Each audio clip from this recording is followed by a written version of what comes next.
Warangal bus stand నిర్మాణంలో మాజీ MLA Narendra ప్రస్తుతం మంత్రి కొండా సురేఖ అసమర్థత వల్లే ఆలస్యమవుతుందని బీజేపీ జిల్లా అధ్యక్షులు గంటా రవికుమార్ ఆరోపించారు. నూతన బస్టాండ్ తక్షణమే నిర్మించాలంటూ భారతీయ జనతా పార్టీ ఆధ్వర్యంలో ధర్నా నిర్వహించారు. ఈ సందర్భంగా మాట్లాడుతూ కాంగ్రెస్ బీఆర్ఎస్ నేతల అసమర్థత వల్లే బస్టాండ్ నిర్మాణం ఆలస్యమవుతుందని మండిపడ్డారు. జనతా పార్టీ వరంగల్ జిల్లా అధ్యక్షుడిగా మా రాష్ట్ర మీటింగ్లకు వెళ్తే అరే వరంగల్ జిల్లా ప్రజలారా ఆలోచిస్తున్నారు. మేమందరం కలిసి 12 మంది ఎమ్మెల్యేలను 2 ఎంపీలను గెలిపిస్తే ఈరోజు మనకి తయారై ఉండదు. ఈ రవాణా వ్యవస్థ ప్రజాలేని ఈ చేతకాని రేవంత్ రెడ్డి ప్రభుత్వం వెంటనే రాజీనామా చేయాలి. లేని పక్షంలో ఇక్కడ జనతా పార్టీ కార్యకర్తలు రెడీగా ఉన్నారని ఈ వేదిక నుండి మేము తెలియజేస్తున్నాం. ఒకటి ఆలోచన చేయండి, ప్రజలు కూడా ఉపాయాలు కల్పించడం. బస్టాండ్ వరంగల్ బస్టాండ్ అనేది వరంగల్కు అంటే తెలంగాణ ప్రాంతానికి తలమానిక లాంటి వరంగల్ జిల్లాలో ఉండబడే నాయకత్వం ఏదైతుందో నాయకత్వం నిర్లక్ష్యం కారణంగా ఇలా వరంగల్ జిల్లాకు అధికార యంత్రాంగం ఎక్కడున్నది అంటే హనంకొండ ప్రాంతంలో ఉంటుంది, హనంకొండ జిల్లాలో ఉంటుంది. కానీ నాయకత్వం మాత్రం ఇక్కడ పనిచేస్తుంది. ఏం పని చేస్తుంది అంటే కబ్జాకోరు పనులు తప్ప మిగతా పనులు చేసే పరిస్థితి లేదు. మా మిత్రుడు చెప్పిండు 4 కార్పొరేటర్లు ఉండే కార్పొరేషన్లో ఇవాళ 44 మంది కార్పొరేటర్లు అయ్యే పరిస్థితికి తీసుకొచ్చిందంటే సంపాదన ఏ విధంగా ఉందో అదే నిదర్శనంగా భావించాల్సిందిగా మీ అందరికి కూడా మీడియా మిత్రుల ద్వారా ప్రజలకు తెలియజేస్తున్నాం. అదేవిధంగా ప్రజల సౌకర్యార్థం ఏదైతే సమస్యలు ఉన్నాయో సమస్యల పరిష్కారం దిశగా భారతీయ జనతా పార్టీ పనిచేస్తుంది.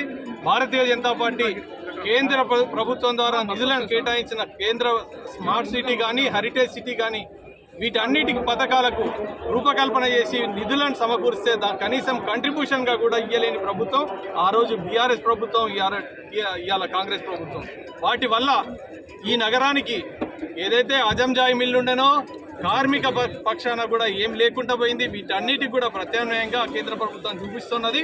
దాంట్లో భాగంగా పర్యాటక ప్రాంతంగా అభివృద్ధి కావడానికి బస్టాండ్ ఒక నాందిగా పనిచేస్తుంది కనుక మొదటి కార్యక్రమంగా బస్టాండ్ తీసుకోవడం జరిగింది. ఈ బస్టాండ్ రోడ్డు మీద ఉండడానికి వీల్లేదు. త్వరితగతిన వాళ్ళకి వెంటనే నిధులు కేటాయించి బస్టాండ్ నిర్మాణం చేయాలని చెప్పి మేము డిమాండ్ చేస్తున్నాం. భారతీయ జనతా పార్టీ హెచ్చరిస్తున్నది ప్రభుత్వానికి నిధులు కేటాయించాలే, త్వరితగతిన నిర్మాణం చేయాలని చెప్పి హెచ్చరిస్తున్నది. మీడియా మిత్రులకు నమస్కారం. ఈరోజు వరంగల్ జిల్లా భారతీయ జనతా పార్టీ వరంగల్ ప్రజల ఆత్మగౌరవ పోరాటంలో భాగంగా వరంగల్ బస్టాండ్ నిర్మాణం కోసం మహాధర్నా కార్యక్రమం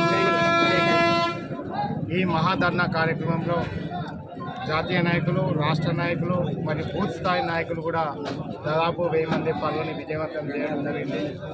ఈ మహాధర్నా యొక్క ముఖ్య ఉద్దేశం మాజీ ఎమ్మెల్యే నన్నపునేని నరేందర్ గారు బీఆర్ఎస్ పార్టీ నయవంచక మాటలు, అదేవిధంగా ప్రస్తుత మంత్రివర్యులు వరంగల్ తూర్పు నియోజకవర్గ శాసనసభ్యులు కొండా సురేఖ గారి యొక్క అసమర్థతకు ఈ వరంగల్ బస్టాండ్ నిదర్శనం, సాక్ష్యం. ఉమ్మడి వరంగల్ జిల్లాలో ఏకైక అతిపెద్ద బస్టాండ్ మన వరంగల్ బస్టాండ్.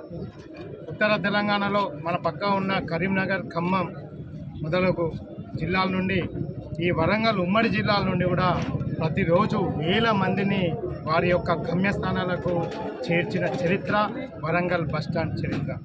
అలాంటి బస్టాండ్ని ఉనికికే ప్రమాదం అయ్యే విధంగా ఈ బస్టాండ్ని రోడ్డుపైకి తీసుకొచ్చిన ఘనత గత బీఆర్ఎస్ ప్రభుత్వం మరియు ప్రస్తుత కాంగ్రెస్ ప్రభుత్వం యొక్క పాలన.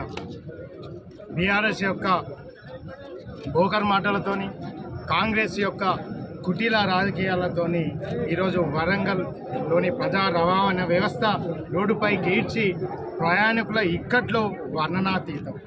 ఈరోజు ప్రయాణం చేయాలి అంటే కనీసం మరుగుదొడ్లు సౌకర్యాలు లేకుండా గత 2 సంవత్సరాల నుంచి కూడా రోడ్డుపై ఉన్న బస్టాండ్ని వెంటనే నిర్మాణం చేయాలని భారతీయ జనతా పార్టీ చేయడం జరిగింది.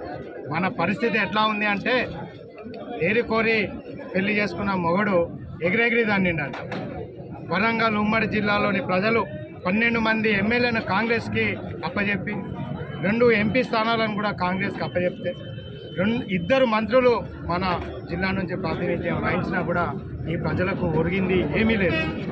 ఇక ఇక్కడ ఉన్న అధికార ప్రజాప్రతినిధులు ఇప్పటికైనా సోమరితనాన్ని వీడి వెంటనే వరంగల్ బస్టాండ్ని పర్యటించి ఆ పనులకు కావలసిన నిధులను సేకరించి కాంట్రాక్టర్ని ఫైనల్ చేసి పనులు ప్రారంభించారు.